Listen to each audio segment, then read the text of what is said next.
If you want to stand out in a sea of brands, having a very solid. First the Line and the Octagon, then the Dubai Circle, now a giant cube. Earlier this month, Saudi Arabia announced its latest project, the Mukaab. It's a cube so big that it could fit 20 Empire State Buildings inside of it. Saudi Arabia described it as a getaway to another world, with a holographic dome that transports its visitors to other planets and magical worlds. But is it just a viral marketing stunt, or will the Mukaab actually be built? And if so, when would it be open to the public? In this video, we'll look at everything we know so far. Saudi Arabia is a wealthy country in the heart of the Middle East that's known for its vast oil reserves. But it is precisely this oil that Saudi Arabia wants to become less dependent on. And that's why they've started announcing and building massive mega projects under the slogan Vision 2030 to slowly shift their economy away from oil and towards tourism. The largest of these projects is NEOM, a $1 trillion mega project that includes a 170-kilometer-long line city, a floating port city called Octagon, and a massive ski resort in the Arabian desert called Trohina. We've already talked about NEOM in some of our previous videos, but in the last few weeks, there have been some major updates on these projects. In January, the CEO of NEOM announced that the city's total infrastructure was already 20% complete. An update video, which started with the words "NEOM is real," showed images from huge construction sites including the Line, the Octagon, and Trohina. Saudi Arabia has already partnered with some major companies, including Oracle and Nvidia, which will help to set up NEOM's citywide AI technology. As if the announcement of NEOM including the Line, Octagon, and Trohina wasn't enough, now there's another brand new project. Welcome to New Murabba. This cube is the latest addition to Saudi Arabia's Vision 2030. NEOM has drawn a lot of attention in the last few months, but Saudi Arabia doesn't want to neglect the kingdom's other big cities. That's why New Murabba will be built in Riyadh, Saudi Arabia's capital. Riyadh is already a rapidly growing city. 50 years ago, it was a town with less than 500,000 citizens, but now it has more than 7 million, the third largest city in the Middle East.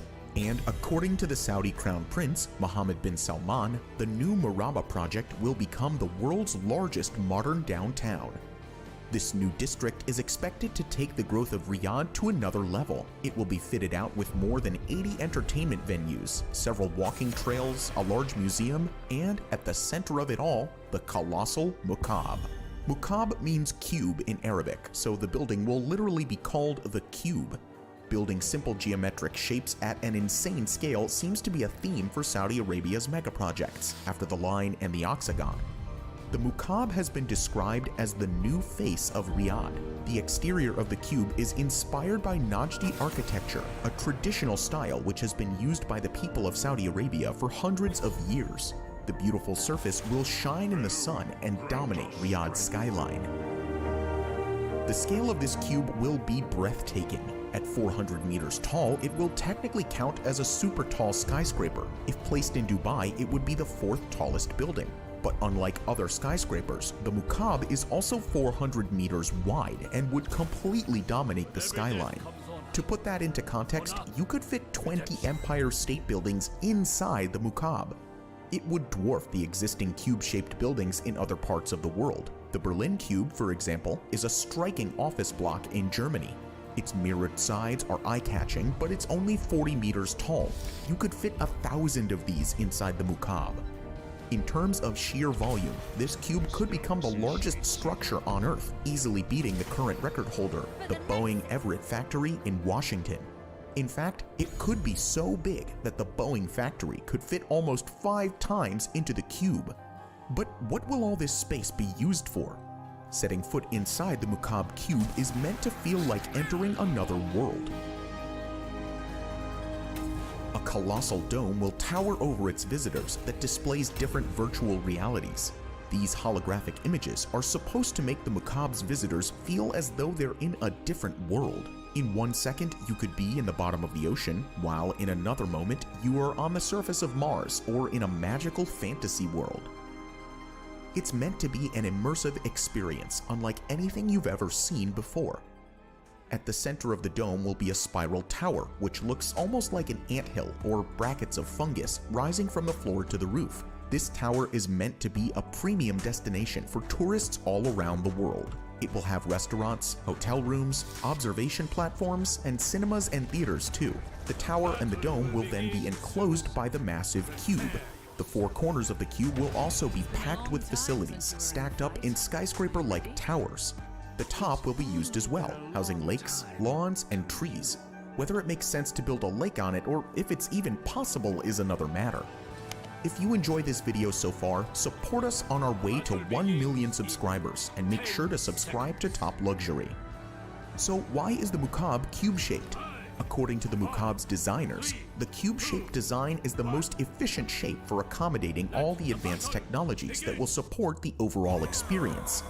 How they want to display the virtual worlds isn't clear yet, but the technology will need to be hidden in the space between the bell jar dome and the outer cube. Between the dome and the shell, there will also need to be a robust array of joists and beams to hold up the gardens on top of the cube. The skyscraper-like towers at each corner of the cube will help with support as well. If that's enough to support the largest roof in the world and the garden on top is questionable. The cube-shaped design is also meant to make the Mukaab more iconic. The Mukaab would give Riyadh a unique landmark that would make the city instantly recognizable among other big cities in the world. It's like the Eiffel Tower in Paris or the Statue of Liberty in New York. Whenever anyone sees a photo of the cube, they will instantly think of Riyadh. Yet the shape has drawn a bit of criticism. Some people say that it bears a resemblance to the Kaaba in Mecca, another city in Saudi Arabia.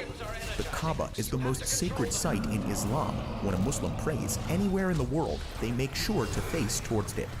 But other people have dismissed the similarity and pointed out that the Kaaba isn't the only cube in the world. When the Berlin Cube was built in Germany, nobody said it resembled the Kaaba, so why should the Mukaab be any different? These people also pointed out that the Saudi crown is Muslim. They wouldn't deliberately build an offensive Kaaba-shaped building, so the similarity is probably a coincidence.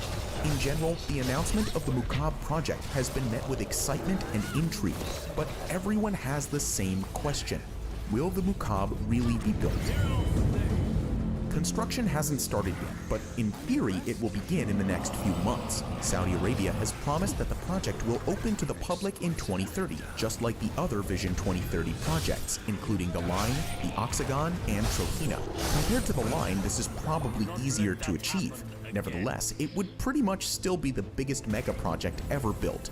That's why the outcome is hard to predict. So let's break it down into 3 different scenarios. The first possible scenario, which Saudi Arabia would probably enjoy the most, is that the construction of the cube will start in the next months, and the 400-meter tall cube will be finished by 2030, exactly as they have announced it. Riyadh will receive its new icon and slowly attract more and more tourists from all over the world to become one of the most visited places on Earth. If this all sounds too good to be true, that's because there are quite a few hurdles to overcome, which leads us to the second scenario. Listen, everybody tries something the first time and you suck at it. You know you do. Funnels are no different. You try a funnel, it sucks. Why? Because you suck. It doesn't mean you're going to suck forever, but the process of getting better and iterating all the time is why we put together this challenge. Is to help you no matter where you started, no matter how much your funnels have sucked up to this point, helping you get the one that does work. Once it does work, woo! Game over. House by the ocean, fast cars in your garage, vacation you never dreamed of. So, join us in the challenge today by clicking on that link now.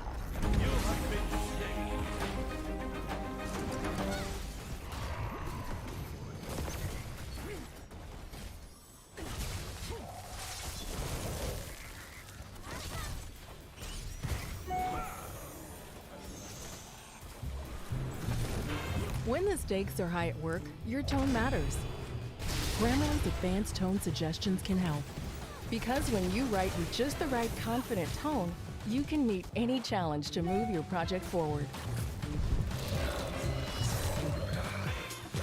Grammarly's advanced tone suggestions can help you find just the right personable tone to motivate and build trust with your team.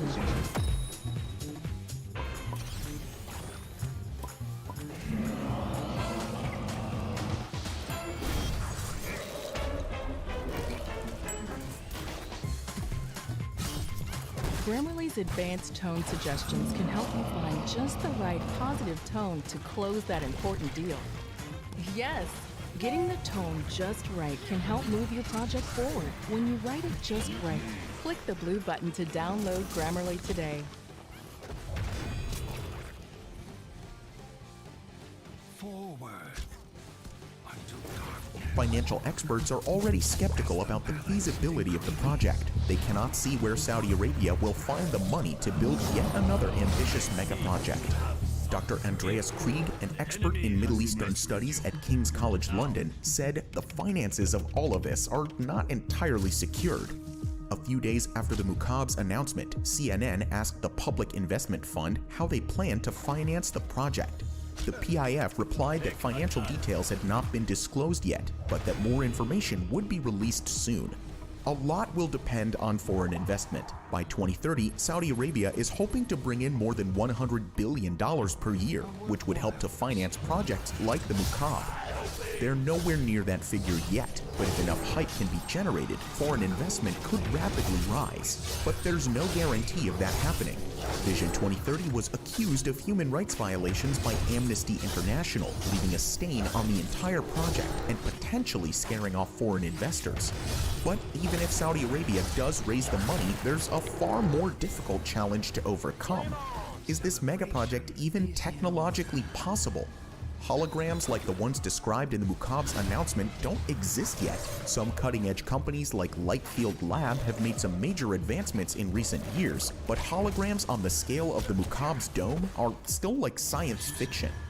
A similar effect could probably be achieved using giant LED screens. That's what's happening at the MSG Sphere, a project currently being built in Las Vegas and expected to open this year. This immersive entertainment venue will be shaped like a giant sphere, with a wraparound screen completely covering the inside wall. At 15,000 square meters, it will be the largest screen in the world, about the size of 3 football pitches. It's designed to transport the sphere's audiences to immersive worlds, just like the Mukaab in Saudi Arabia. But there's a major difference. The Mukaab screen would need to be at least 20 times bigger than the one in the MSG Sphere. And it's hard to know whether a screen that large could actually be built. And let's not forget about the giant lake on the roof of the cube. Millions of liters of water would significantly increase the stress on the structure, so the cube would have to be built extremely sturdy and also be completely waterproof. If the lake were to leak, it would have a devastating effect on the expensive technology directly underneath. In other words, the cube is already facing some major challenges. Without the money to pay for it or technology to support it, there's a chance it will never end up finished. But there is a third option. Maybe the cube will be built one day, but in a downsized, less ambitious form. It could be reduced in size, from 400 meters to 200 meters or smaller. Even at 100 meters, it would still be the largest cube-shaped building in the world, and an impressive sight to behold. It would be a disappointment compared to the current designs, but surely better than nothing.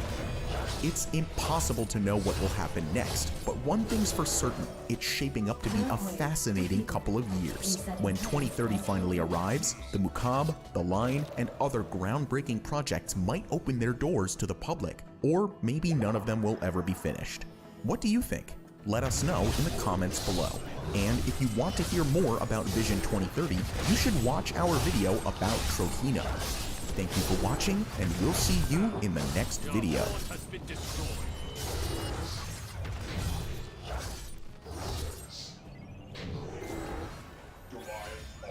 We have done well. There is an incredible and dangerous world, and it's not in deep space. This is Earth. This planet is huge, powerful, and in many ways, even scary. And yet, it's the most beautiful thing we've ever seen in our lives. Our mother, and a mother to every living thing we know. But at the same time, it's full of mysteries and secrets. In this video, we'll take a great trip to see the most mysterious places of our planet. We'll find out their secrets and why they are so remarkable. Let's dive under the ice of Antarctica and Greenland to see if there's life here that was isolated for millions of years and took its own evolutionary course. Let's see what the sands of the Sahara and the Egyptian pyramids hide. What's under them? You'll see and hear what Soviet scientists found when they dug the deepest well in the world. And finally, we'll go down to the bottom of the Mariana Trench and under the Bermuda Triangle. Mysteries of the planet Earth.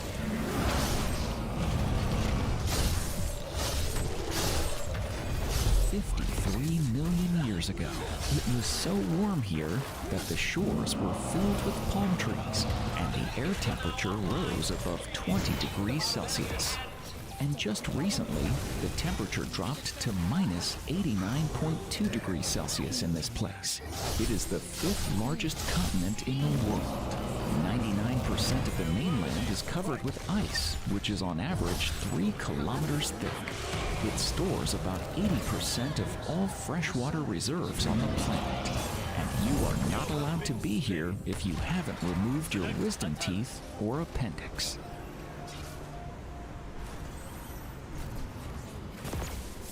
This is Antarctica. The surface of its mainland is well studied, but as always, the most interesting stuff is hidden deep inside. Well, it's time to find out what lies under those thick layers of ice. Is there life there? And does it resemble ours? What was found under Antarctica? Please subscribe to the channel and hit the like button. It was Russian scientist Peter Kropotkin who proposed the existence of fresh water under the glaciers of Antarctica at the end of the 19th century. He argued that the tremendous pressure exerted by the combined mass of thousands of square meters of ice could reduce the melting threshold in the lowest parts of the glacier to the point where the ice turns into liquid water. And soon, such places were really found. As of 2021, about 400 such lakes have been identified. One of these lakes is of great interest to scientists. The reservoir is about 500,000 years old. It's a real treasure trove of knowledge about the world and possibly prehistoric life forms. Meet the Lake Vostok. The existence of a lake under the Russian Vostok station was proposed in 1966 based on satellite images, which showed that a reservoir could be located under 4 kilometers of ice. Only in 1996, this information was confirmed, and the boundaries of the lake were established, combining various data. Lake Vostok is 250 kilometers long, 50 kilometers wide, and spans across 12,500 square kilometers, which is approximately equal to the area of Sydney. According to various estimates, its depth ranges from 600 to 1,200 meters. This is slightly less than in the deepest Lake Baikal. In terms of volume, Lake Vostok occupies the 5th place on our planet. That is, a gigantic reservoir, which is one of the 5 largest lakes on the planet, is buried under 4,000-meter thick ice. Can you imagine that? And this is hidden from our eyes. In terms of altitude, it is located 500 meters below sea level, which makes it one of the lowest lakes on planet Earth. It seems that the water in the lake was conserved and remained untouched for 15 to 25 million years. In fact, it's so ancient that it emerged ages before the Homo sapiens. The average water temperature of the lake is minus 3 degrees Celsius. One might wonder, why doesn't the lake freeze? This happens because the adjacent layer of ice exerts high pressure on top, and the lake's bed is heated by geothermal heat from the Earth's core. The environment of Lake Vostok is saturated with nitrogen and oxygen. It is believed that the huge mass of continental ice, which creates a pressure of about 350 atmospheres, contributes to a high concentration of nitrogen and oxygen, which is 50 times higher than in ordinary freshwater lakes. Keep in mind that car wheels have a pressure of only 2 atmospheres. The lake's tremendous pressure poses an extreme challenge for survival. But what hides inside the lake?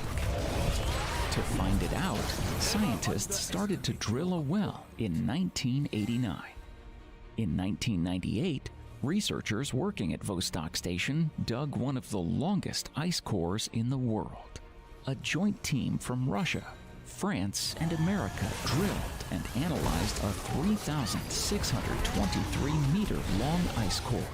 The age of ice samples from cores drilled near the surface of the lake is estimated at 420,000 years. However, drilling was deliberately stopped at about 100 meters above the estimated boundary between the ice sheet and the lake's waters. This was done to prevent pollution of the lake from freon and kerosene, which kept the well from freezing. In November 2010, scientists presented the final environmental assessment of the project to the Environmental Protection Committee for the Antarctic Treaty, and they were given the green light to go ahead and sample the ancient waters. In 2011, drilling was resumed. In February 2012, Valery Lukin, the head of the Russian expedition to Antarctica, said that his team had only 50 meters left to drill to the surface of Lake Vostok. Then the thermal drill sensor detected liquid water. At this point, scientists stopped the drill and pulled it out of the hole. Removing the drill lowered the pressure beneath, pulling water into the well. The researchers allowed the lake's waters to freeze in a core, and a few months later took samples of this newly formed ice and sent it to a laboratory. But what did they find there?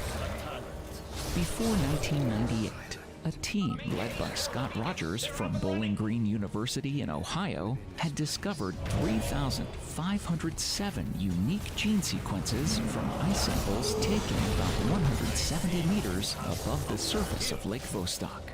But this find was highly questioned by the scientific community. Sergei Bulat, a microbiologist at the St. Petersburg Institute of Nuclear Physics, believes that this is nothing more than contamination because his group examined the same set of samples and established that it was contaminated. Eski Willerslev, one of the world's most renowned ancient DNA specialists, is also critical of this find. He finds it suspicious that cultures that have been isolated for millions of years would be identical or almost identical to the known microbial sequences found outside the lake. This indicates that at least some of the sequences obtained are the result of contamination. Still, some of the discoveries have been confirmed. The first discovery was made in 2004 when an extremophile was found at a depth of 3,607 meters. These organisms use inorganic substances as the source of energy. Such bacteria are able to survive in extreme conditions. Keep in mind that they were found under 3,607 meters of ice. To put this in perspective, this is the equivalent to 3 Burj Khalifas stacked on top of each other, which coincidentally is the tallest building in the world. As studies have shown, these creatures live comfortably at temperatures of about -50°C. Presumably, they were originally found in warm reservoirs at the bottom of the lake. But that's not all. In 2014, Sergei Bulat announced the discovery of an absolutely unknown bacterium, which was named W123-10. It has already been found on the drill bit containing water from Lake Vostok. Sergei wrote a scientific paper on this and published it in the PubMed magazine. The most interesting thing is that the bacterium's only 86% genetically similar to all living things known to modern science. This is extremely low and proves that this bacterium has evolved separately from the outside world for millions of years. W123-10 might, after all, be the only basis for the hypothesis that we weren't always alone in the universe. Lake Vostok may have an environment that has been isolated by ice over millions of years. Theoretically, it might have similar conditions to those in the ice-covered oceans on Jupiter's moon Europa and Saturn's moon Enceladus. We can find something similar there too. Although Lake Vostok's size and mysteriousness are very intriguing, common sense dictates that we should start exploring more accessible bodies of water. So scientists focused on Lake Whillans instead. Lake Whillans is nothing like other lakes. The weight of the ice forces the water to rise under the glacier, causing the lake to sit on the side of a hill. This thin 2-meter deep layer of water, which covers almost 60 square kilometers, is held in a pocket of low pressure created by the ice sheet. On January 27, 2013, scientists broke through the ice cover and reached the lake. Water under high pressure entered the well and filled its lower part by 30 meters. A day later, the first samples were taken from the lake, and a camera was sent deep into the lake to take some pictures. It turned out that many different types of bacteria live here. The waters of the lake lie about 800 meters below the ice surface, so they are completely devoid of sunlight. The microorganisms that live there are chemoautotrophic bacteria that receive energy as a result of chemical reactions with inorganic compounds. They produce food using the energy from reduction of iron, sulfur, and nitrogen compounds in the lake, just like plants and algae on the surface of the Earth that produce food using solar energy. This was the first successful extraction of such high-quality specimens from an Antarctic subglacial lake. In 2019, researchers drilled another subglacial reservoir called Mercer Lake, which is 600 kilometers away from the South Pole. A core of a length of 1,067 meters was drilled to collect samples from Mercer Subglacial Lake. It's at this depth that the lake lies under the ice. Moreover, Subglacial Antarctic Lake Scientific Access scientists have collected dirt samples from the bottom of the reservoir. The expedition members placed the dirt under the microscope lens and discovered some elongated structures resembling parts of mushrooms or plants.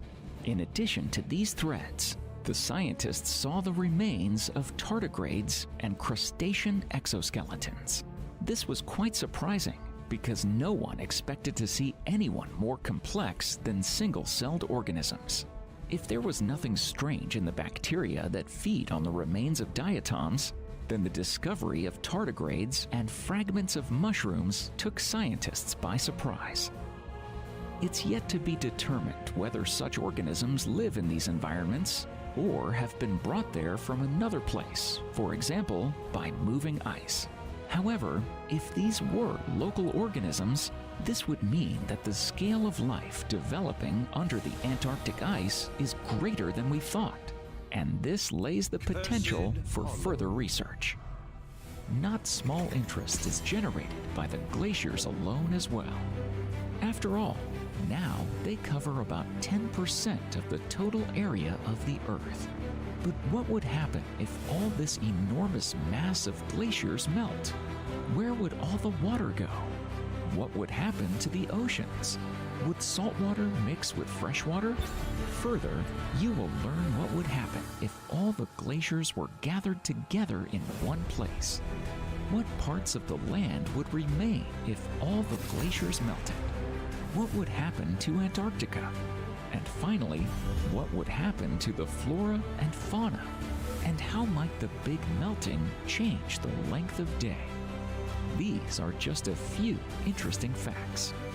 What would happen if all the glaciers melted? The total volume of ice on our planet is roughly estimated at between 25 and 30 million cubic kilometers. Even a person with a good imagination finds it hard to picture how it looks like. Let's try and say that if we were to pack all glaciers in one place, a 1 kilometer thick ice sheet would be larger in size than all of North America. Now, let's think what would happen if all that ice melts. Of course, the melting would not happen overnight.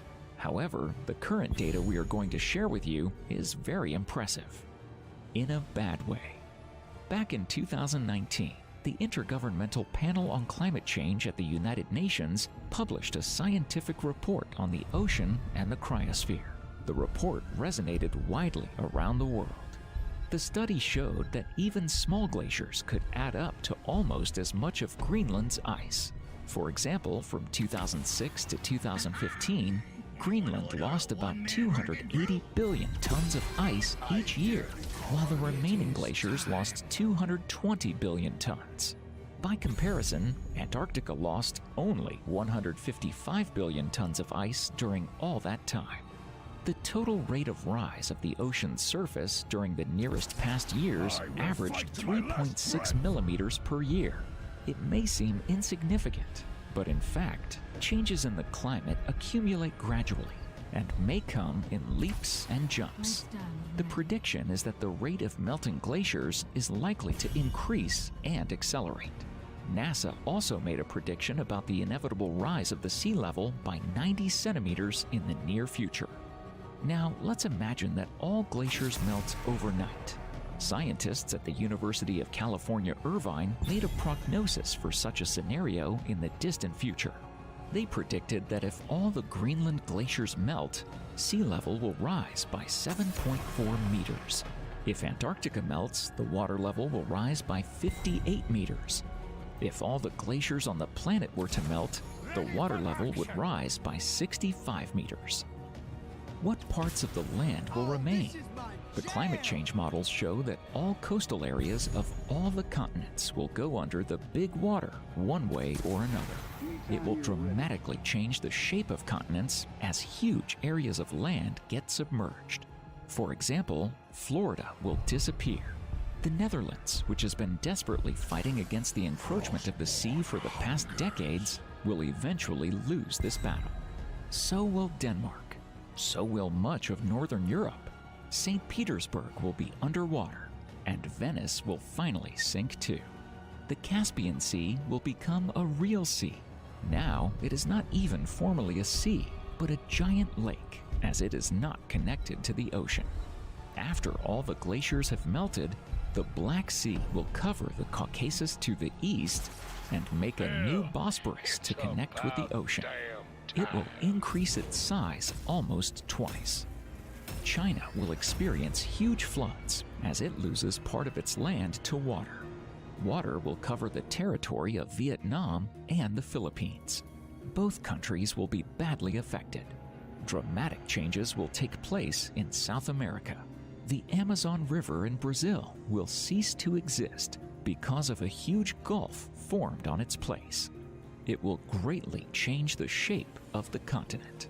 The same will happen to the Parana and Uruguay rivers in the lower part of the continent.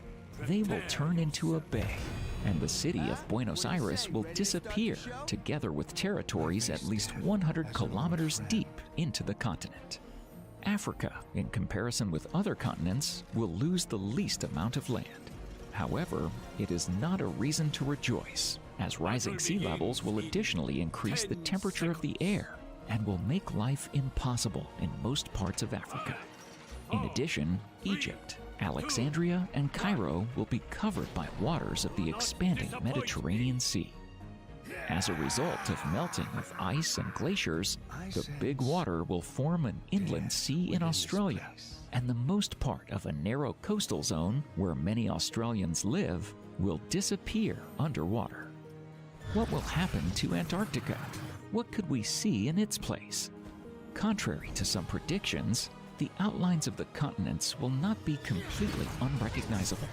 A time traveler into the future will be able to look at the new maps of the Earth and recognize the contours of Australia, both Americas and Africa. But he or she will be amazed and puzzled by Antarctica. or rather at what he or she will see there instead of its place. The familiar contours of Antarctica are an illusion created by our current climate. In fact, even at the current level of the ocean, if we remove all the ice from Antarctica and leave only the land, we will see a group of large and small islands. And when all the ice caps melt, it will be covered by water or become a large archipelago. What will happen to seawater, flora, and fauna? Almost all glaciers have sedimentary origin. They contain billions and billions of tons of fresh water. All melted water will naturally dilute the salty waters of the ocean, thus reducing its salinity. In turn, desalination will lead to a dramatic ecological catastrophe. Some species of oceanic flora and fauna are bound to be extinguished. It will upset the fragile ecological balance. Some species of plants and animals will die out, while others will suddenly and dramatically increase their populations. It could launch a large-scale chain reaction and cause a global ecological catastrophe in the ocean and land ecosystems. As the salinity drops in the ocean water, it will go up in the groundwater. The significant rise in the ocean level will push saline water deep into the groundwater. It will create more salinated soils, making irrigation of fields and growing most food crops difficult on that land.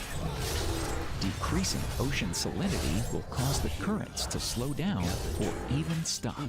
For example, the Gulf Stream, which warms the air around northern Europe, would cease to exist. Of course, with global warming, the British Islands would not be threatened by cold temperatures, but there could be other drastic consequences.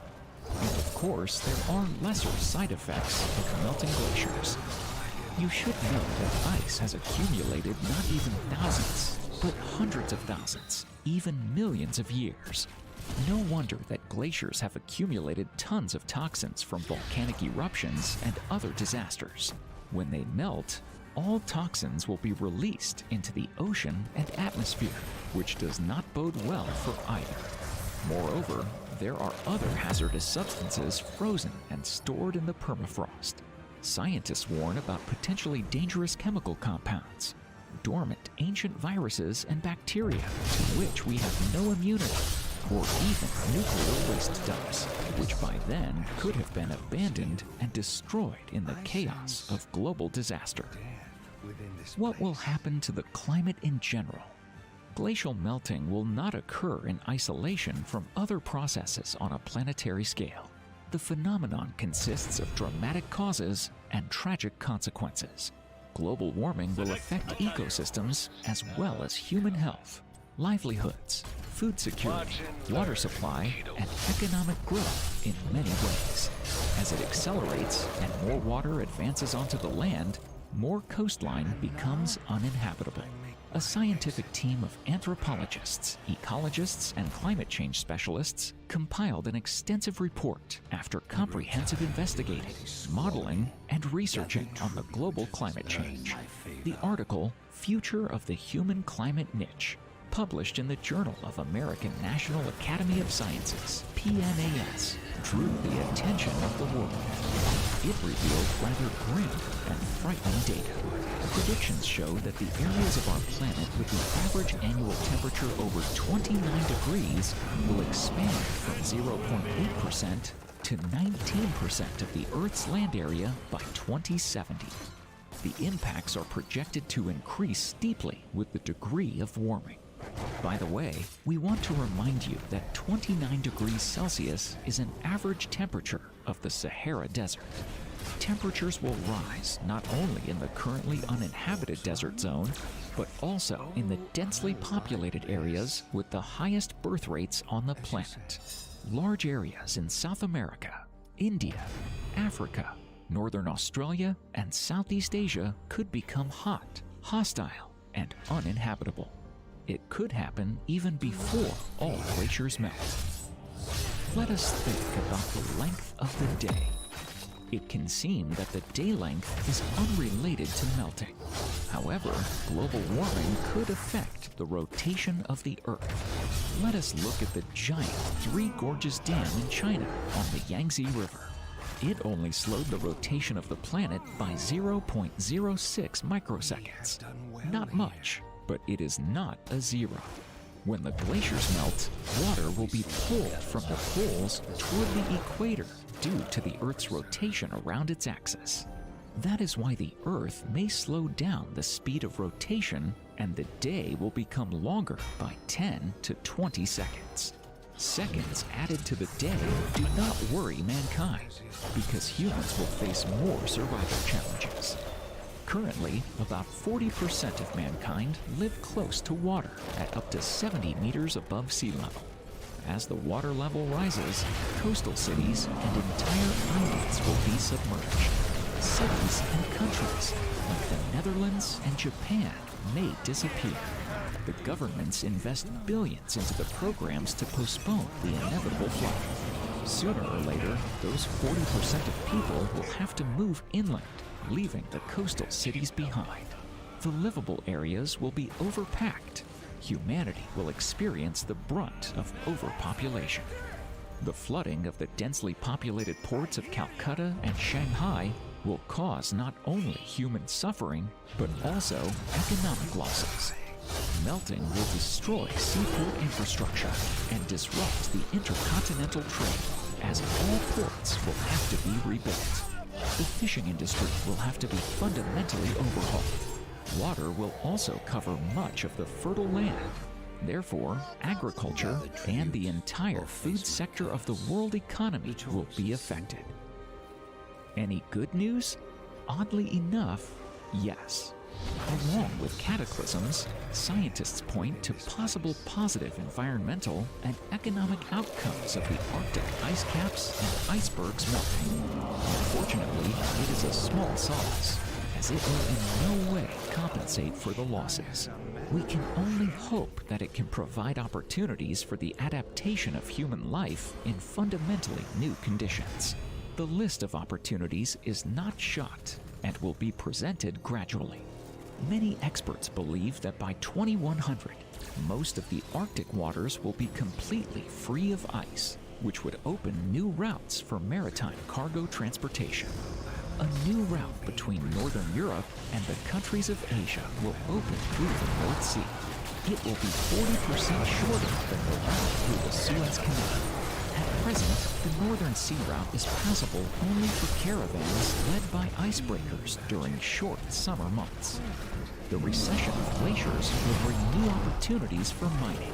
The Arctic Shelf, for example, is one of the most promising sources of hydrocarbon reserves, and Alaska hides large deposits of gas, oil, copper, and nickel under ice. Territories which are now inaccessible in terms of subsoil development, Antarctica and Greenland, may offer the salvation for mankind after loss of many areas of mineral deposits. After discussing the unwelcome future that global warming can bring, we hope mankind will invent and implement innovative technologies for ecologically clean energy. We can stop and reverse global warming to save our planet. Mankind must live more responsibly and reduce its carbon footprint to prevent future catastrophes. Fortunately, there is time to make changes for the better. All we need is a will and determination to change for a better future so we can avoid the grim scenario.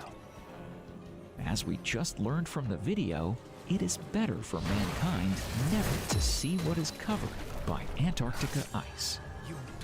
But we know how another biggest desert on the Earth looks like. It yields in size only to Antarctica.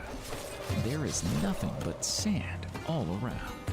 In terms of area, it is about half the size of Russia, or the entire size of Brazil. It is the Sahara Desert. Relatively recently, life flourished on these vast territories in an impressive variety.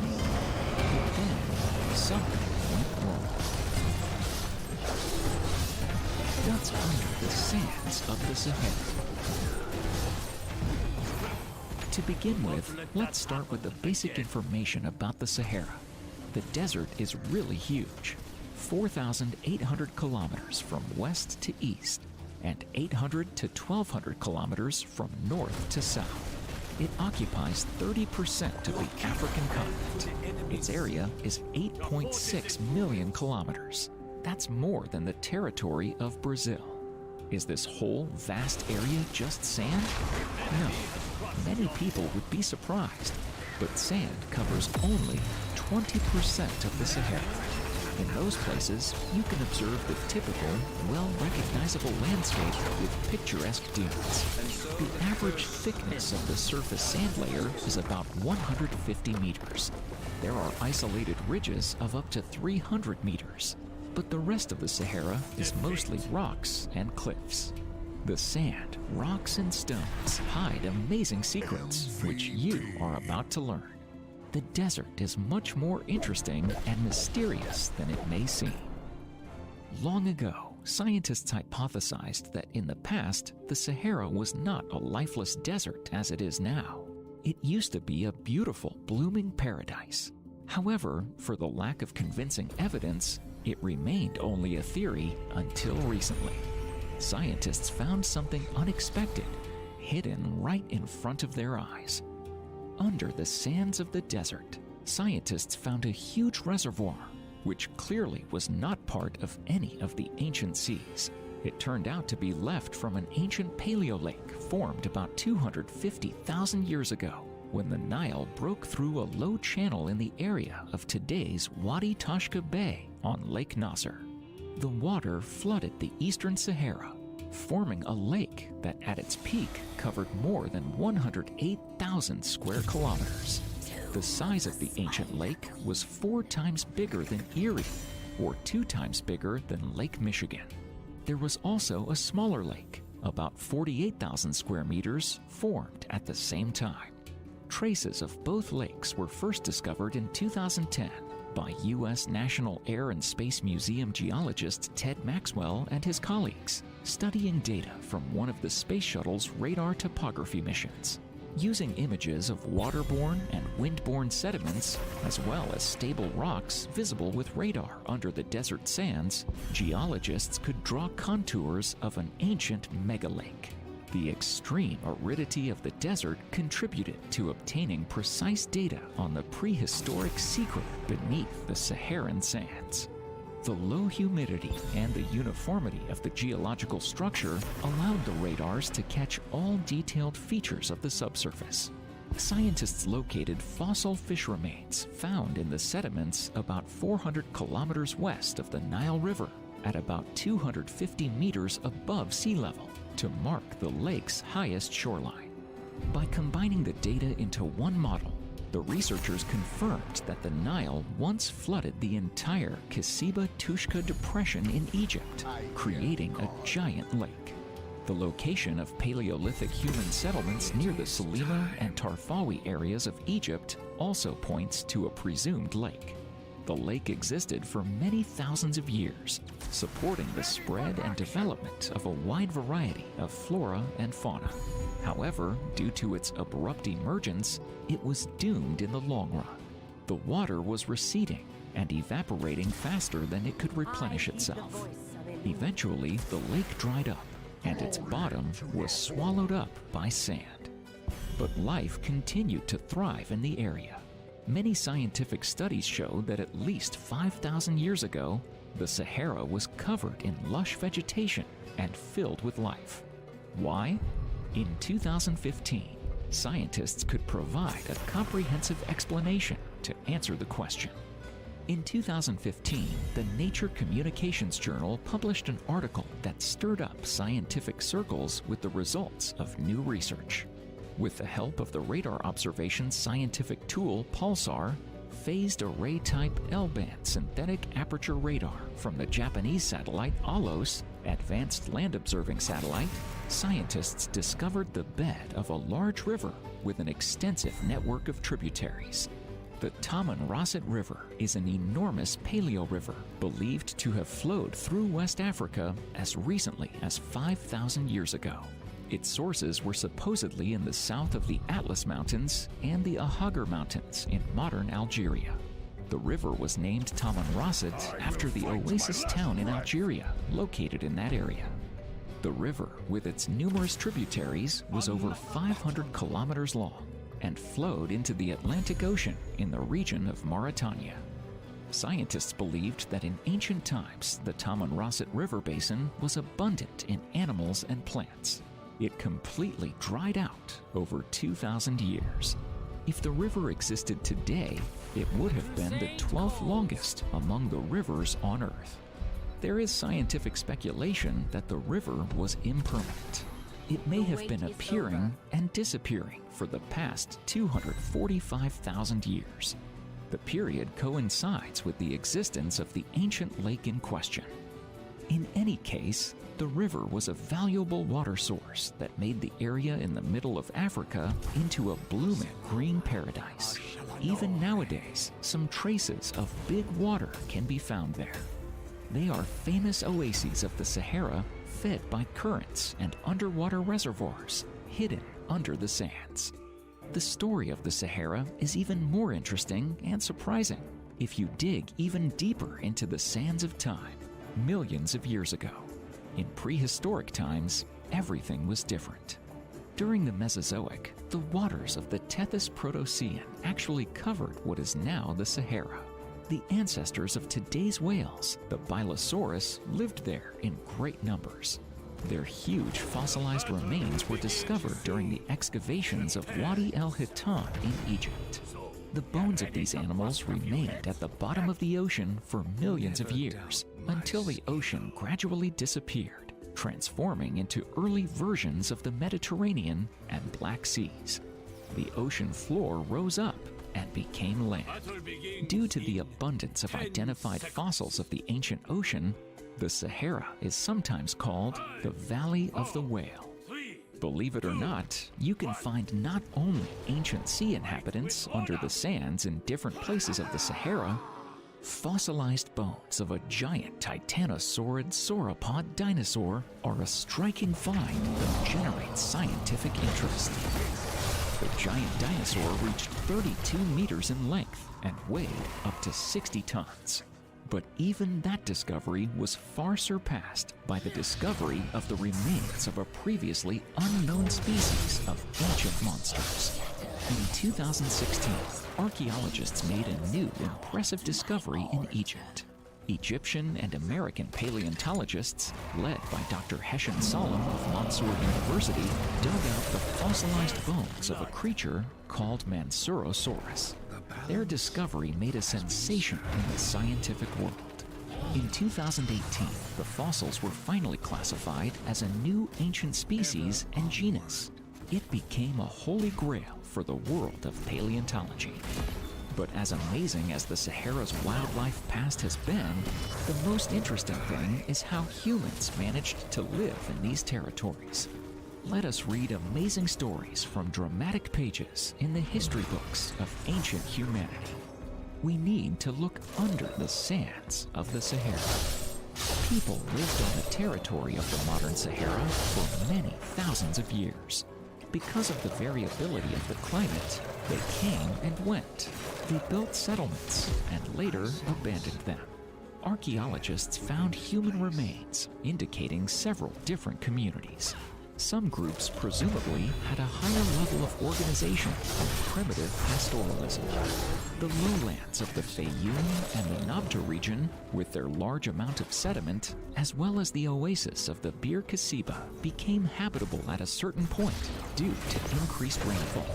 The population migrated down the north, and from the 10th millennium BC, spread across the eastern Sahara.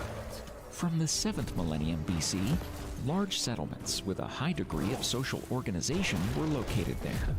Pottery was discovered in Nabt, with the earliest samples dating to the 6th millennium BC. It is decorated with complex colored ornaments and resembles in style the Nile Valley ceramics near Khartoum. Archaeological findings indicate a higher level of social organization than the one in the Nile Valley. It is important that several ancient megalithic compositions have been discovered at Napt. Presumably, they are archaeo-astronomical monuments of antiquity, like Stonehenge.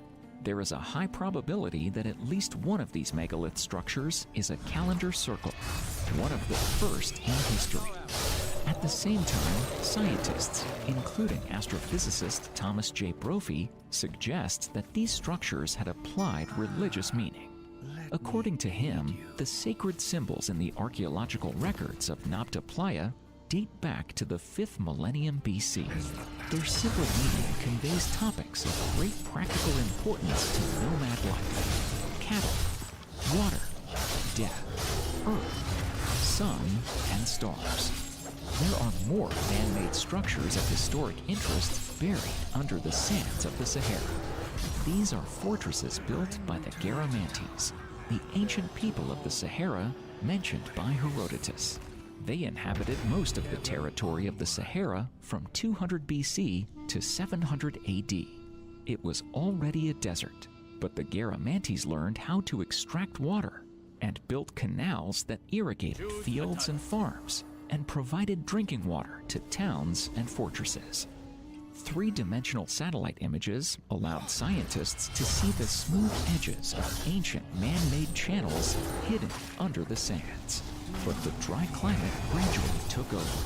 As the channels dried up, the sand swallowed the settlements.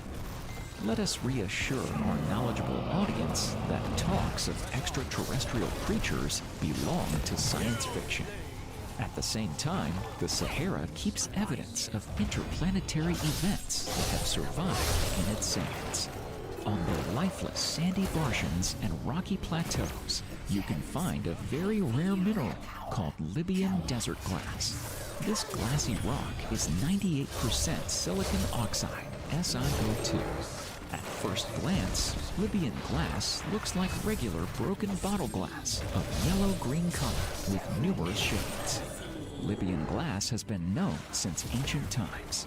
It was used to make the scarab beetle, a symbol of fertility for the ancient Egyptians, which decorated the medallion of Tutankhamun, one of the ancient Egyptian pharaohs. The medallion was first discovered by British archaeologist Howard Carter during the opening of Tutankhamun's tomb in 1916.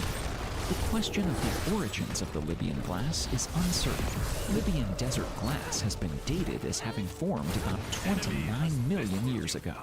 There is no generally accepted theory of its origin up to date. Most scientists believe that the glass formed during meteorite impact on Earth. The glass has high-temperature minerals such as batalayite, ZrO2, and muassonite, SiC, which require temperatures above 1,600 degrees Celsius to form, hotter than any igneous rock on Earth. Proponents of the comet hypothesis believe that Libyan desert glass is an altered material of comet nuclei. However, there is not enough reliable data to prove the comet hypothesis. That is why it has not yet found broad support in the scientific community. The same could be said about the meteorite hypothesis. There were no meteorite craters located near most of the Libyan glass places. It changed in 2007 when the Kibera crater, with a diameter of 31 kilometers, was discovered 100 kilometers away from the site of glass finds. Perhaps the Kibera crater can explain the origins of Libyan desert glass. The Sahara Desert holds many more amazing secrets. The most amazing fact about it is that it used to be like the blooming green Garden of Eden in the distant past. But the same can be in store for the future. According to Kathleen Johnson, assistant professor of Earth Systems at the University of California, Irvine, the Green Sahara period, also known as the African Wet period, was caused by the Earth's ever-changing orbital rotation about its axis, a pattern which repeats itself every 23,000 years. Hence, in as little as 10,000 years, the Sahara could once again turn into the Garden of Eden. However, those estimations can be off because of anthropogenic emissions of greenhouse gases, which cause climate change. It is unclear when the Sahara will become green again. or if it will happen at all. I sense Without waiting for 10,000 years, it is possible to visit a Garden of Eden on the other side of the earth right now. It is the world's oceans.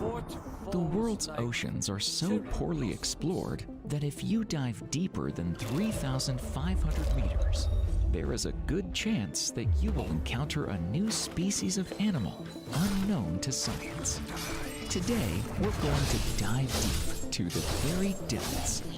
We'll find out how the floor of the ocean looks, what the ocean consists of, and what happens there, and who or what we can find there.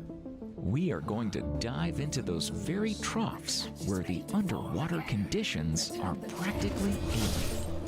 What was found in the deepest places of the ocean? So, our imaginable submersible sets off. We will make short stops at important marks until we get to the bottom. 40 meters. It is the maximum depth for pearl collectors diving without any scuba diving equipment. They do it by holding their breath. Below that mark, the increasing pressure of the water forces air to escape the lungs. That is why it is the maximum depth for recreational divers. 200 meters. 90% of all aquatic life exists in the layer of the world's oceans to a depth of 200 meters, because light still somehow manages to penetrate through the water. It creates the conditions for phytoplankton to grow. Its vast biomass feeds small crustaceans. In turn, those are food for fish and large mammals like whales. As we dive deeper, there's less light and less life. We enter the twilight zone. 332 meters. It is the record for deep diving with a scuba diver equipment. No one was able to dive deeper without a bathyscaphe. 565 meters. It is the maximum recorded diving depth of the emperor penguin. Photosynthesis is almost non-existent here. Not enough light. Therefore, there is no vegetation. However, we can find a relatively large number of fish, but for most of them, it is no longer the most friendly environment. They do not look here for good life. They go deeper in an attempt to hide from predators. 1,000 meters. It is the end of the twilight zone. There is less than 1% of the sunlight, but the inhabitants learned to emit their own light. They use bioluminescent chemical reactions to attract prey or deter predators. Up to a depth of 1,000 meters, there are siphonophores. They are the closest relatives of jellyfish. They live in colonies, clustered around a long tube. It serves as their common digestive system. As we go deeper, life forms become more bizarre and alien. 1,027 meters. It is a record of a military submarine dive. As we continue to dive, we enter a midnight zone where total darkness reigns. Food is extremely scarce, and ocean life is forced to conserve energy. Most animals do not hunt actively, but drift and collect sea snow, microparticles of dead fish remains, plant, feces, dust, and sand. 2,200 meters. It is the depth to which giant octopuses and even more giant sperm whales dive. Sometimes they even fight deadly battles at the depth. We can also find the anglerfish with a luminescent fin ring to lure other fish. For its prey, a glowing bait looks like a juicy food. In fact, the luminescence comes from symbiotic bacteria. 6,100 meters. It is the depth at which transcontinental internet cables are laid on the ocean floor. More than 90% of ocean is about 6,000 meters deep. It is considered the conditional bottom of the ocean. However, there are many places where the ocean sinks below its own floor, much deeper. We're talking about the famous ocean places. Let us visit the deepest and most famous one. The Mariana Trench is on the border of two lithospheric plates. It was formed due to subduction, submergence of one plate under the other. The Pacific Plate under the Philippine Plate. It was formed in its present form relatively recently, about 180 million years ago. At that time, the first mammals already existed on land. Contrary to misconceptions, the Mariana Trench is not a hole in the seabed, but a huge formation, 2,542 kilometers, more than 5 times the length of the famous Grand Canyon in the United States. It is also relatively narrow, averaging about 70 kilometers. With such dimensions, it is not surprising that there are several deepest places, more than 10,000 meters deep. The Challenger Abyss is the most famous. It is located in the southwestern part of the trench, 340 kilometers from the island of Guam. According to various data, its maximum depth ranges from 10,028 meters to 11,034 meters below sea level. The second deepest place in the ocean is also in the Mariana Trench. This is the Siren Abyss, 200 kilometers east of the Challenger Abyss. Its maximum depth is slightly less, 10,809 meters. Interestingly, the deepest place is not the nearest place to the center of the Earth. Our planet is not perfectly spherical, but slightly flattened at the poles. Because the planet bulges along the equator, the radius at the poles is about 25 kilometers less than the radius at the equator.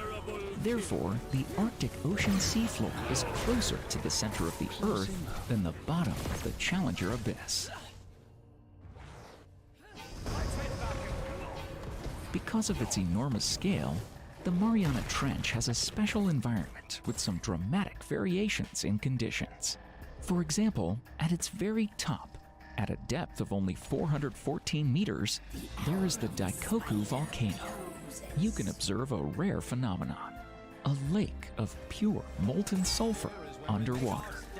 The black substance boils at a temperature of 187 degrees Celsius. There is an even more amazing place. It is called Black Smokers. These are hydrothermal springs at a depth of about 1,600 meters, which shoot out highly mineralized water under pressure of hundreds of atmospheres, with a temperature of up to 450 degrees Celsius. According to the hypothesis, 1 billion years ago, the Black Smokers became the cradle of life in the ocean. As for the existence of life in the Mariana Trench, for a long time, scientists believed that it is possible only at relatively shallow depths. The high pressure at the very bottom of the Challenger Abyss and the temperature of about 1 degree were considered hostile conditions for any life. However, the first manned expeditions proved otherwise. 2 Americans, Jacques Piccard and Don Walsh, were the first people to visit the Challenger Abyss in 1960. They descended to 10,918 meters in 5 hours on the deep-diving Research Bathyscaphe Trieste. At this mark, the explorers spent 20 minutes and saw almost nothing because of the clouds of silt raised by the apparatus. However, they spotted a flat fish in the beam of the searchlight. It was a scientific sensation that they found signs of life at such depth. However, the mere spotting of fish was inconclusive, and the scientific community braced itself for years of waiting for the next expeditions. The wait till March 24th, 1995. On that day, a Japanese probe Kaiko was lowered to the maximum depth of the depression and recorded a level of 10,911.4 meters. It also brought back samples of silt, where scientists discovered microscopic living creatures. Foraminifera are single-celled organisms with a mineral skeleton. In July 2011, another research expedition used special models, drop cams equipped with digital video cameras and powerful flashlights, to explore the deepest places of the ocean. The most impressive find was a gigantic foraminifera. It was huge for single-celled organisms, over 10 centimeters in size. The next expedition was taken in 2012 by Hollywood filmmaker James Cameron on the one-person human-occupied vehicle Deep Sea Challenger. Later, scientists found about 200 species of invertebrates in soil samples brought back. Finally, in December 2014, another expedition reached a depth of 8,145 meters and found complex multicellular organisms. Scientists found previously unknown fish, which looked like snailfish. The fish is considered the record holder for deep water. There are no other fish there except snailfish. The good news is that that species has no natural enemies at this depth. Now, let's go almost to the opposite side of the globe to look into another interesting oceanic depression. The Puerto Rican Trench is located on the boundary between the Caribbean Sea and the Atlantic Ocean on the site of a geological pit. It is the deepest depression in the Atlantic. Its lowest point is at 8,376 meters. It is called the Milwaukee Depth, in honor of the U.S. Navy ship Milwaukee, the ship that first found it. The notorious geographical discovery was made on February 14, 1939, but the exact depth was not measured until 2018. It was found by state-of-the-art equipment, the Kongsberg E-124 multi-beam sonar. Later, a retired U.S. Navy officer turned private equity investor Victor Vescovo completed a first manned dive on the roster into the Puerto Rico Trench, the deepest point of the Atlantic Ocean, on December 19, 2018.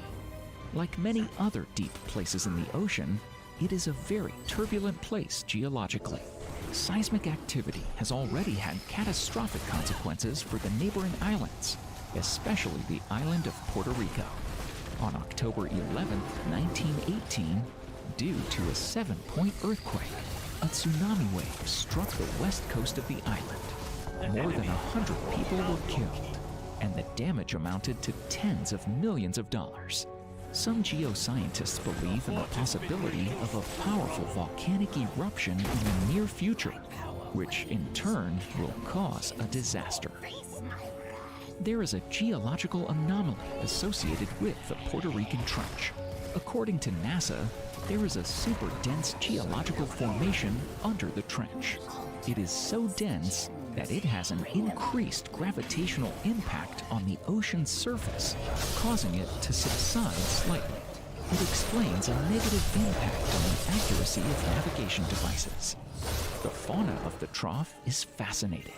In 2012, a robotic bathyscaphe descended to the bottom of the trough and photographed a swarm of amphipods, small crustaceans.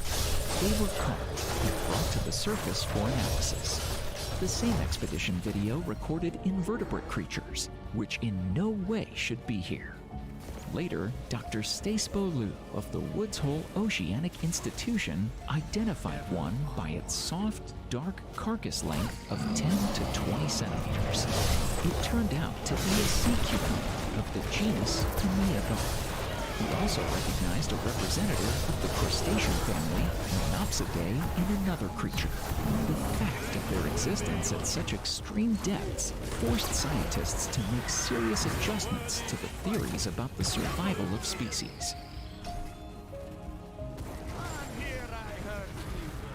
Now, let's look into the Kermadec Trench in the Pacific Ocean. It is located at the eastern foot of the Kermadec Islands and connects to the Tonga Trench in the north. Its length is about 1,200 kilometers. It was discovered in 1889 by an expedition of the British ship Penguin. The depth is also only slightly less than the Mariana Trench, 10,047 meters. The trench is interesting with its specific animal species discovered by research expeditions. For example, in 2012, the amphipods Alicella gigantea were found at the bottom of the depression. Their size puzzled and confounded scientists. They were up to 34 centimeters long. while most of the crustaceans found elsewhere are much smaller, about 2 centimeters long. The gigantic size is a paradox resulting from extreme living conditions at great depths. Deep-sea fish of the Liparian family were also found in the trench. To be more precise, it is a special biological species, Notoloparus kermadicensis. It is the second deepest fish with a very narrow range of depths, from 6,472 to 7,561 meters. The discovery of the pearlfish in the Kermadec Trench caused a sensation. It was found at a depth of 8,200 to 8,300 meters. It was an unusual find because the pearlfish live much closer to the surface, at 1,800 to 2,000 meters deep. How these creatures got to extreme depths and survived remains to be explained. What if we do not dive underwater, but dig deep into the earth? Well, it's time to discover what's hiding in the depths of the earth. Is there any life? Any interesting and exciting things there? What is found in the deepest wells? In the entire history of studying and reclaiming the Earth's interior, the vast majority of wells were made for a purely practical purpose, to explore and extract minerals. But some still pursued purely scientific goals, and they were some of the deepest ones. This can be simply explained by the fact that the structure of the Earth's crust was also studied in the course of regular commercial drilling. And in order to advance further in scientific research, you need to dig deeper, to a place where there is no longer any commercial profit and only pure scientific interest remains. So far, humanity is only taking the first steps in physically studying terrestrial depths. The deepest wells don't yet even reach the mantle, as the crust is 30 kilometers thick throughout the continents. It is much easier to get to the mantle from the ocean floor, where the Earth's crust is only about 5 kilometers thick. The American project MOHOLE tried to achieve this back in the 60s, but unfortunately, it didn't bring any results. More recently, in the early 2000s, the Japanese made such an attempt as part of the Chikyu project, but it only yielded partial results, failing to reach the mantle. As far as the prospects of getting to the core of the Earth, this isn't beyond the scope of science fiction. The depth of the outer part of the Earth's core is 2,900 kilometers, which is unimaginably deep. To put this into perspective, the ISS orbital station orbits the Earth at an altitude of about 400 kilometers.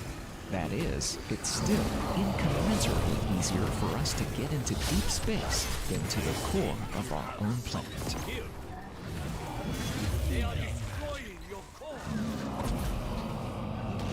The legendary Kola Superdeep always remains the record holder for a number of amazing discoveries.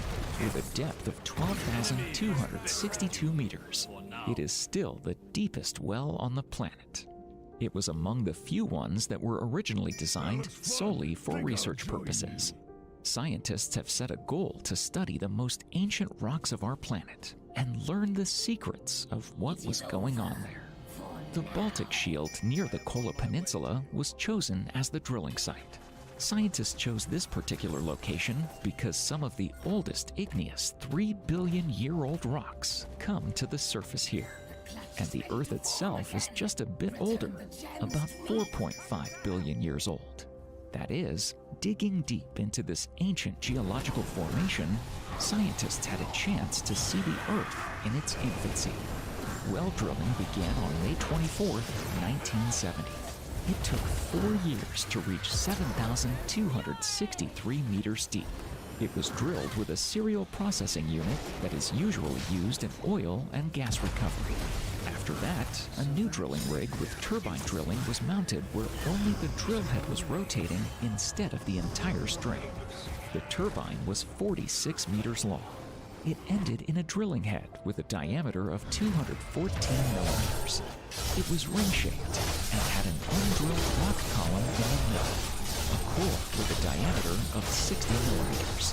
A core receiver pipe ran through all sections of the turbine, with the collected columns of mined rock. The main goal was to obtain this core. The string immersed in the well with drilling fluid weighed about 200 tons. Just keep in mind that specially designed, light alloy pipes were used. If the column were made of regular steel pipes, it would break under its own weight. Inevitably, there will be some accidents as you drill deeper and deeper into the crust. The most dramatic one happened after a team took some time off to participate in the International Geological Congress in Moscow. On September 27, 1984, they got back to work. And this became the most unfortunate day in the history of the Kola Superdeep. The well didn't forgive being left unattended for a long time. When the team stopped drilling, some of the walls that weren't fixed with a cemented steel pipe became deformed.